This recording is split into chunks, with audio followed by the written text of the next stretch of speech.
తెలుగు చిత్ర పరిశ్రమ నుంచి సంక్రాంతి బరిలో దిగి తలబడి నిలబడినటువంటి డాకు మహారాజ్ చిత్రం విడుదలై నిన్నటికి 6 రోజులు పూర్తి చేసుకున్నటువంటి సందర్భంగా ఈ 6 రోజుల్లో ప్రపంచవ్యాప్తంగా డాకు మహారాజ్ వసూళ్లు ఎలా ఉన్నాయి, ఈ చిత్రం బ్రేక్ ఈవెన్ అయ్యిందా లేదా, బ్రేక్ ఈవెన్ అవ్వాలంటే మరెంత కలెక్ట్ చేయాలి అనేది మనం పూర్తి స్థాయిలో తెలుసుకునేటువంటి ప్రయత్నం చేద్దాం. ప్రస్తుతం మనతో పాటు ఉన్నారు ప్రముఖ సినీ విశ్లేషకులు, ప్రముఖ సీనియర్ జర్నలిస్ట్ యజ్ఞమూర్తి గారు. సార్తో మాట్లాడదాం.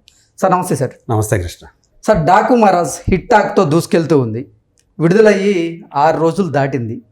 ఏంటి సార్ ప్రపంచవ్యాప్తంగా ఈ 6 రోజుల కలెక్షన్ ఎలా ఉంది, ఎంత వసూళ్లను రాబట్టింది, ఈ చిత్రం బ్రేక్ ఈవెన్ అయ్యిందా లేదా, బ్రేక్ ఈవెన్ అవ్వాలి అంటే ఇంకెంత కలెక్ట్ చేయాల్సింది? సంక్రాంతి సీజన్లో రెండో సినిమాగా జనవరి 12న డాకు మహారాజ్ మన ముందుకు వచ్చింది. వచ్చినప్పటి నుంచి కూడా పాజిటివ్ టాక్ తోటి నడుస్తూ ఉంది. అయితే ఇన్ని రోజుల తర్వాత 6 రోజుల తర్వాత ఈరోజు 7వ రోజుకి వచ్చాం. కలెక్షన్ల ట్రెండ్ ఎలా ఉంది, ఇప్పటిదాకా ఎంత కలెక్ట్ చేసింది, పెట్టుబడులు వచ్చాయా, ఇవన్నీ ఒకసారి చూసుకుంటే ఇప్పటిదాకా ప్రొడ్యూసర్స్ లేదా డిస్ట్రిబ్యూటర్లు వీళ్ళందరూ బయ్యర్లు అందరూ కలిపి పెట్టినటువంటి పెట్టుబడి థియేట్రికల్గా చూసుకుంటే 80.5 కోట్లు అని చెప్పేసి చెప్తూ ఉన్నారు. దాని మీద ఇప్పటికీ వచ్చింది ఎంత అంటే 85% రికవరీ. అంటే ఇంకా 15% ఇంకా రావాల్సి ఉంది పెట్టిన పెట్టుబడుల మీద. సో ఈరోజు శనివారం, రేపు ఆదివారం, ఈ 2 రోజుల్లో చాలా వరకు కూడా ఆ బ్రేక్ ఈవెన్ పాయింట్కి చేరువుగా వస్తుంది అని చెప్పేసి ట్రేడ్ వర్గాల వాళ్ళు చెప్తున్నటువంటి మాట. సో ఈరోజు బెటర్గా ఉండే, నిన్నటి కంటే కూడా శుక్రవారం కంటే కూడా ఈరోజు మార్నింగ్ షో మ్యాట్నీలకి బెటర్గా ప్రేక్షకుల సంఖ్య ఉంది, ఆక్యుపెన్సీ రేటు ఉందని చెప్పేసి చెప్తున్నారు. సో ఈ ప్రపంచవ్యాప్తంగా చూసుకున్నప్పుడు 6 రోజుల్లో ఈ సినిమాకి ఆల్మోస్ట్ 70.5 కోట్లు షేర్ వచ్చింది. ఓకే. సో గ్రాస్ పరంగా చూసుకుంటే 114.5 కోట్ల దాకా గ్రాస్ వచ్చింది. ఇక్కడ ఒక విశేషం ఏంటంటే ఈ సంక్రాంతికి రిలీజ్ అయినటువంటి 3 సినిమాలు ఏవైతే ఉన్నాయో ఆ 3 సినిమాలు కూడా 100 కోట్ల గ్రాస్ క్లబ్లో చేరటం అనేది ఒక రేర్ ఫీట్ అనే చెప్పాలి.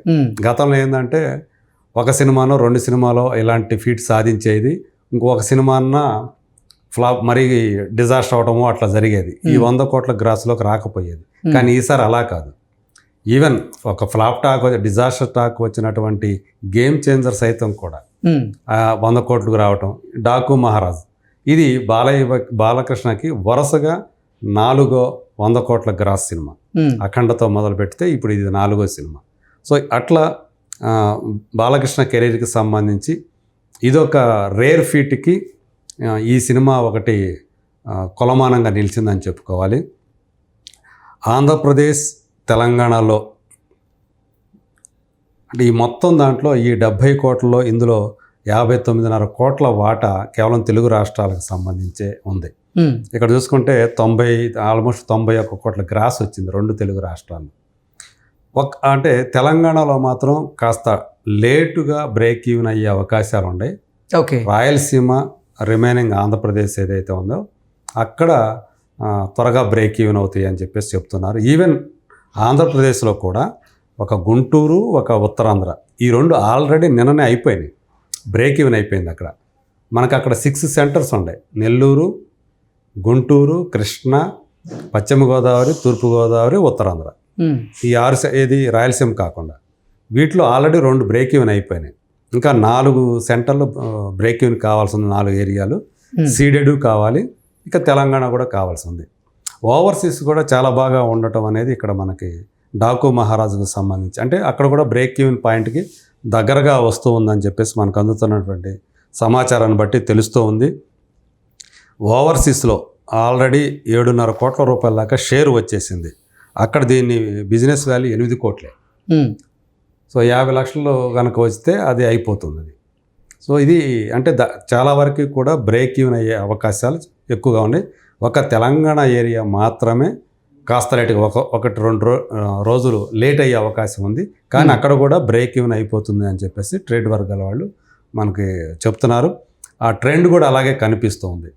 ఈరోజు కలెక్షన్ ట్రెండ్ చూసుకుంటే బుక్ మై షోలో సో నిన్నటి కంటే ఇప్పుడు మనం ఇప్పుడు మాట్లాడుకుంటున్నటువంటి మధ్యాహ్న టైంలో నిన్నటితో పోల్చుకుంటే ఈరోజు ఎక్కువగా టికెట్ సేల్స్ కనిపిస్తూ ఉన్నాయి. ఓకే. సో దాన్ని బట్టి ఖచ్చితంగా ఈరోజు రేపట్లో చాలా దగ్గరగా అంటే మేబీ మోర్ దాన్ 95% రికవర్ అయిపోతుంది ఆదివారం నాటికి. ఇంకా మిగిలిన ఆ 5% అనేది సోమ మంగళవారాలు అయిపోతుంది. సో 2 వారాలు పూర్తయ్యే సమయానికి మంచి లాభాల్లోనే ఈ సినిమా ఉంటుంది అని చెప్పేసి ట్రేడ్ వర్గాల వాళ్ళు చెప్తున్నటువంటి మాట. సో ఏదేమైనప్పుడు కూడా బాబీ, సో వాల్తేరు వీరయ్య పోయిన అంటే సరిగ్గా 2023 జనవరికి అతను సంక్రాంతికి వాల్తేరు వీరయ్య లాంటి పెద్ద హిట్ ఇచ్చాడు చిరంజీవికి. ఇప్పుడు ఈయనకి బాలయ్య బాబుకి వరుసగా 4వ హిట్ని ఆయన ద్వారా లభించిందని చెప్పుకోవాలి. సో అందుగురించే బాబీకి కూడా చాలా బాలకృష్ణ థ్యాంక్స్ చెప్పుకున్నాడు. అంటే ఆయన క్యారెక్టర్కి డిజైన్ చేసిన విధానం ఏదైతే ఉందో, గతంలో ఆయన చేసిన సినిమాలకి ఈ సినిమాకి ఆ డాకు మహారాజ్ ఆ ట్రాన్స్ఫర్మేషన్ ఏదైతే ఉందో అది చాలా బాగా వర్కౌట్ అయింది, చాలా బాగా చేశారు అని చెప్పేసి బాలకృష్ణ ప్రశంసలు దక్కుతూ ఉండటం. సో అట్లాగే ఆయన మునుపటి సినిమాలో ఎలా అయితే ఒక పాప అఖండలో కానివ్వండి, భగవంత్ కేసర్లో కానివ్వండి, ఎలా అయితే ఒక పాపతోటి ఒక అమ్మాయితోటి ఆయన అనుబంధం ఏదైతే ఉంటుందో, ఒక ఎమోషన్ ఏమైతుందో అది దీంట్లో కూడా బాబీ చాలా తెలివిగా ఇన్కార్పొరేట్ చేయటం వల్ల ఇంత పెద్ద విజయం సాధించింది. ఒక మెసేజ్ కూడా సినిమాలో ఉండటం. సో అంటే ఒక డ్యామ్ కట్టడం కోసం ఏం చేశారు, అక్రమంగా మైనింగ్ చేస్తున్న దాన్ని ఎలా అడ్డుకున్నాడు. సో ఇట్లా ఒక సందేశాన్ని కూడా తన ఇమేజ్ ఏదైతే ఉందో, ఒకవైపు తన పర్సనల్ ఫ్రంట్లో మనకు తెలుసు అతను ఒక ఎమ్మెల్యే ఆయన. సో దానికి తగ్గట్టుగానే ఒక ప్రజలకు సేవ చేసే ఒక సివిల్ ఇంజనీర్గా అక్కడి నుంచి ఆయన డాకు మహారాజుగా మారినది, ఎందుకు మారాడు, ఇదంతా కూడా బాగా వర్కౌట్ అయిందని చెప్పాలి. నిజానికి ఇది సంక్రాంతి టైంలో రిలీజ్ చేయాల్సిన సినిమా కాదు. ఆ టైంలో ఫ్యామిలీ ఎంటర్టైనర్స్ బాగా ఆడతాయని చెప్పి గతంలో చాలా సినిమాలు ప్రూవ్ చేశాయి. అయినప్పటికీ కూడా ఒక ధైర్యంతో వాళ్ళు రిలీజ్ చేశారు, మంచి ఫలితాన్ని రాబట్టుకున్నారు. సార్, పాజిటివ్ టాక్తో దూసుకెళ్తున్నటువంటి ఈ డాకు మహారాజ్ చిత్రం ఇప్పుడు బుక్ మై షోలో గంటకి 8,000 టికెట్లు బుక్ అవుతున్నాయి అంటే ఏం చెప్తారు? అంటే ఇప్పటికీ ఆ 5 డిజిట్లోకి అయితే రాలేదు, కానీ బట్ నిన్న చాలా ఫుట్ఫాల్స్ తక్కువగా ఉన్నాయి. అంటే ఎలా ఉందంటే సపోజ్ ఒక 100 షోలు ఉన్నాయి అనుకోండి, అందులో 20 షోలు ఫాస్ట్ ఫిల్లింగ్ అవటమో ఫుల్ అవటమో అట్టా జరుగుతూ ఉన్నాయి. సో ఆ రేంజ్లో దానికి వెళుతూ ఉంది. ఫుట్ఫాల్స్ అనేవి ప్రేక్షకుల సంఖ్య అనేది అలా కనిపిస్తూ ఉంది. నిన్నటి మీద బెటర్గా ఉన్నది అనేది అంటే 6వ రోజు కంటే కూడా 7వ రోజు ఎక్కువగా కలెక్షన్స్ కనిపిస్తున్నాయి అనేది. ఎందుకంటే ఈరోజు వీకెండ్ వచ్చేసింది కాబట్టి శనివారం అనేది కలిసి వచ్చిందని చెప్పుకోవాలి. అట్లాగే నేను అనుకోవడం ఏంటంటే ఇవి రెండోసారి చూసేవాళ్ళు కూడా రిపీట్ ఆడియన్స్ కూడా వస్తున్నట్టుగా మనకి తెలుస్తూ ఉంది. సో ఈరోజు రేపు ఆదివారం కూడా ఈరోజు కంటే రేపు ఇంకా ఎక్కువ ఉండే అవకాశాలు ఉంటాయని చెప్పేసి వాళ్ళందరూ కూడా ఆశిస్తూ ఉన్నారు, ట్రేడ్ వర్గాల వాళ్ళు. అది మనకు రేపు తెలుస్తుంది, అది కూడా ఎంత కలెక్షన్స్ అవుతాయి. సోమవారం నాటికి చాలా వరకు కూడా ఇది బ్రేక్ ఈవెన్ పాయింట్కి దగ్గరగా ఉంటుంది అనేది మాత్రం నమ్మకంగా కనిపిస్తుంది అది. సో సోమవారం తర్వాత బ్రేక్ ఈవెన్ అయ్యి లాభాల బాటలో ప్రయాణించేటువంటి అవకాశం అయితే ఉందంటారు? అయ్యే అవకాశాలు చాలా ఎక్కువగా ఉన్నాయి, ఎందుకంటే ఆల్రెడీ ఉత్తరాంధ్రలో లాభాల్లోకి వచ్చేసారు. కానీ లాంగ్ రన్లో ఈ సినిమా నిలబడిద్ది అంటారా? నేను అనుకోవడం ఖచ్చితంగా ఇది 3 వారాల వరకు దీని ప్రభావం ఉంటుందని చెప్పి నేను అనుకుంటున్నాను. ఎందుకంటే ఒకవైపు ఇంకొక సినిమా ఫ్యామిలీ ఎంటర్టైనర్, అది ప్రభంజనం సృష్టిస్తుంది, అది దాని ఎఫెక్ట్ కూడా ఈ సినిమా మీద పడింది. సో ఎక్కువ థియేటర్లో అది క్యాప్చర్ చేసుకుంటుంది సంక్రాంతికి వస్తున్నాం అనేది. సో దీనికి కొన్ని లిమిటేషన్స్ అనేవి కనిపిస్తున్నాయి డాకు మహారాజ్కి. సో అయినప్పటికీ కూడా ఆ సెంటిమెంట్ ఏదైతే ఉందో, ఆ పాప సెంటిమెంటు, అది ఈ సినిమాని నిలబడేట్టు చేసింది. అంటే బరిలో నుంచి తప్పుకునేటట్లు కాకుండా గేమ్ చేంజర్ లాగా బరిలో నిలబడేట్లు చేసింది. అట్లాగే ఒక హిట్ని ఖాయం చేసింది. సో అది మనం చెప్పుకోవచ్చు.